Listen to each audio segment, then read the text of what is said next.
A look at the women who brought R. Kelly to justice. For nearly 5 weeks before his conviction, jurors heard testimony from people who were in Kelly's inner circle at different points in the singer's 30-year career. Some former associates testified that Kelly directed them to hand out slips of paper with his phone numbers on them to women at shows or that they ran into at public outings. And several women testified that receiving those slips of paper was how they were able to get in touch with the singer and were slowly lured into his world. Testimony from several women who interacted with the singer often gave the deepest look at Kelly's actions. Some women testified they were sexually abused by the singer as minors.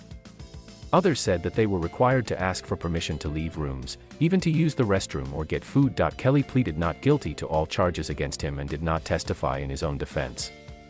His defense team painted the testimony of many who have spoken out as inconsistent and questioned their motives.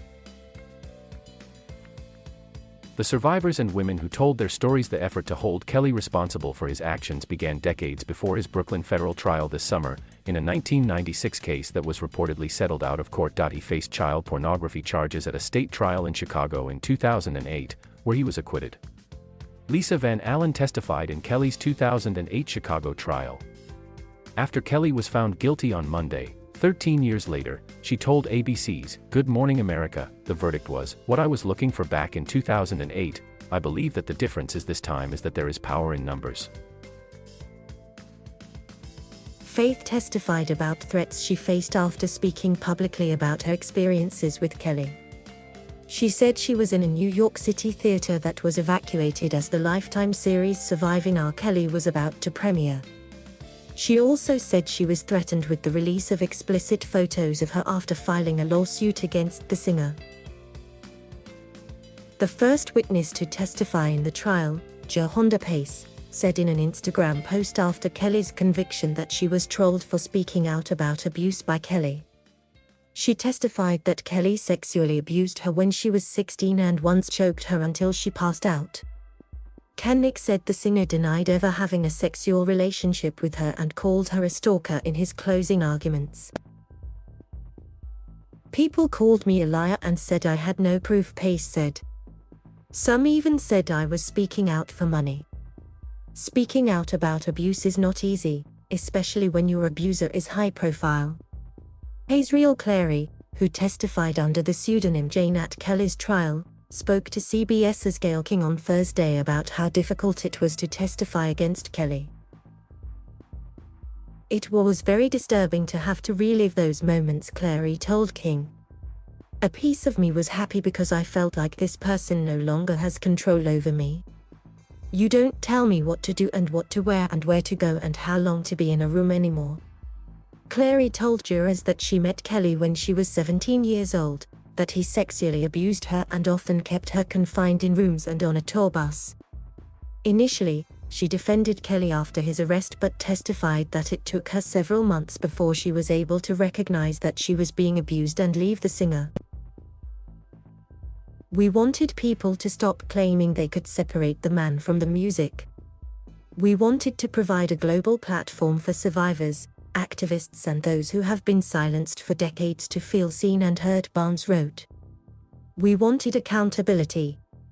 We wanted to change the narrative for Black women and girls, to tell them that they are credible victims of sexual violence, that Black girls are to be believed, and protected, and supported.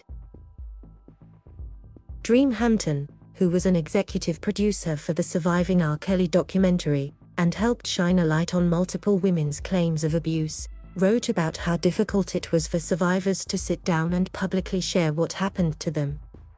Once the series aired, many of them, like her, needed security to protect them against threats from Kelly's supporters, she said.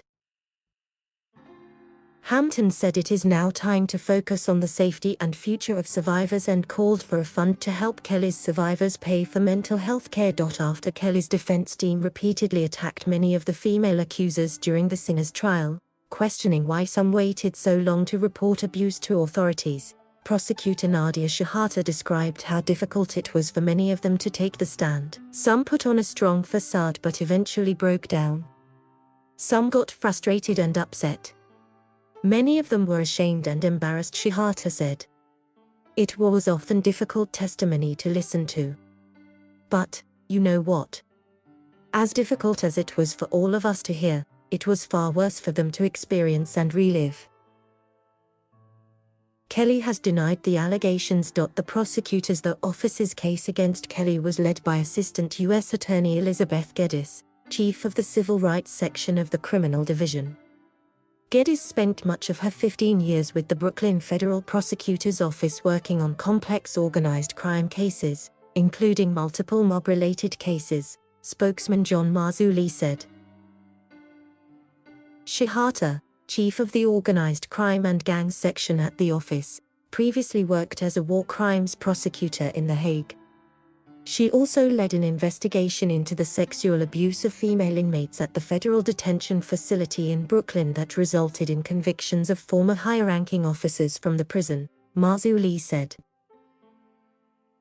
Maria Cruz Melendez is the deputy chief of the Civil Rights Section of the Criminal Division, and has prosecuted cases involving organized crime, gangs and terrorism, Marzulli said. Outside of court after Kelly was found guilty on Monday, acting U.S. Attorney from the Eastern District Jacqueline M. Kogeles said the conviction could not have happened without the bravery and resilience of survivors, and praised the team of prosecutors for their grace under pressure. Thank you for watching. Please subscribe.